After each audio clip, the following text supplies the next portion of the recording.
오늘 하나님 말씀은 출애굽기 4장 18절에서 마지막 31절까지 말씀입니다.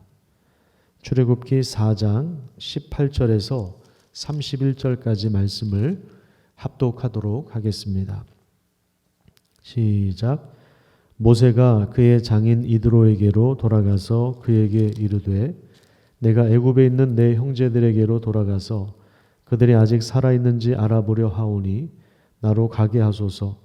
이드로가 모세에게 평안히 가라 하니라. 여호와께서 미디안에게서 모세에게 이르시되 애굽으로 돌아가라. 내 목숨을 노리던 자가 다 죽었느니라. 모세가 그의 아내와 아들들을 나귀에 태우고 애굽으로 돌아가는데 모세가 하나님의 지팡이를 손에 잡았더라.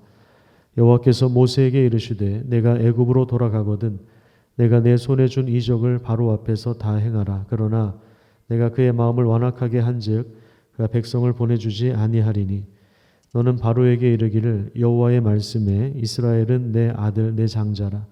내가 내게 이르기를 내 아들을 보내주어 나를 섬기게 하라 하여도 내가 보내주기를 거절하니 내가 내 아들 내 장자를 죽이리라 하셨다 하라 하시니라.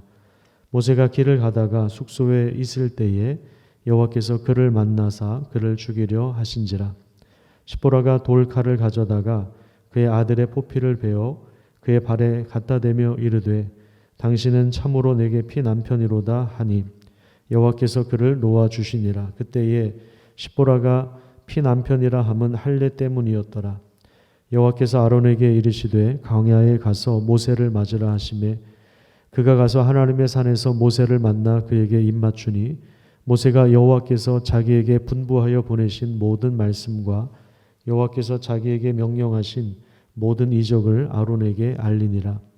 모세와 아론이 가서 이스라엘 자손의 모든 장로를 모으고 아론이 여호와께서 모세에게 이르신 모든 말씀을 전하고 그 백성 앞에서 이적을 행하니 백성이 믿으며 여호와께서 이스라엘 자손을 찾으시고 그들의 고난을 살피셨다 함을 듣고 머리 숙여 경배하였더라. 아멘.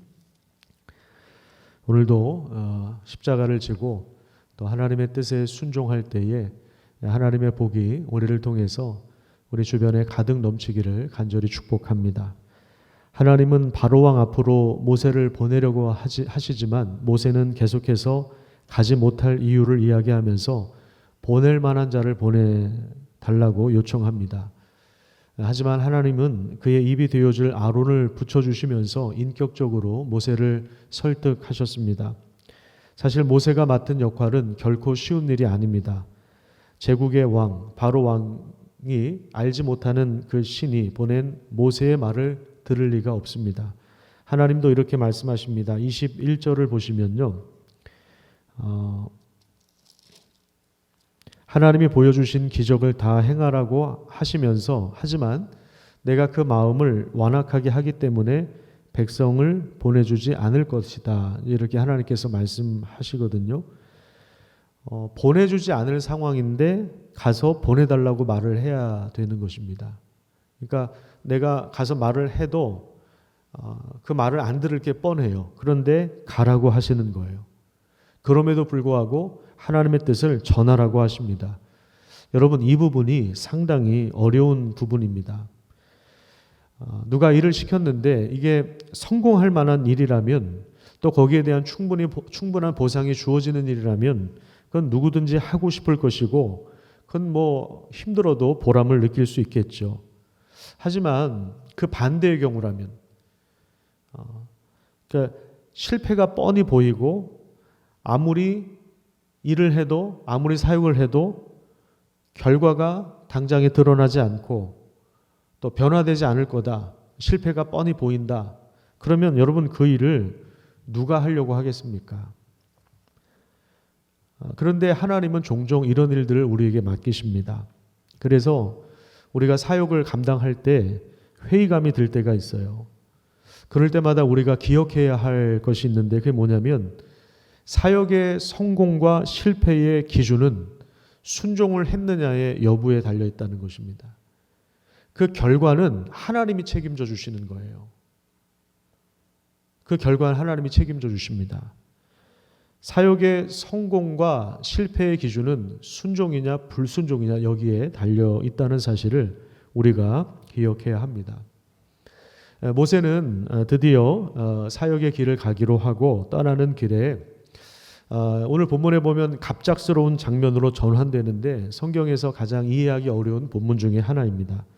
하나님이 갑자기 모세를 죽이려고 하십니다. 그때 아내 십보라가 위기 상황을 감지하고 아들에게 할례를 행하는데 그때 하나님께서 모세를 놓아주십니다.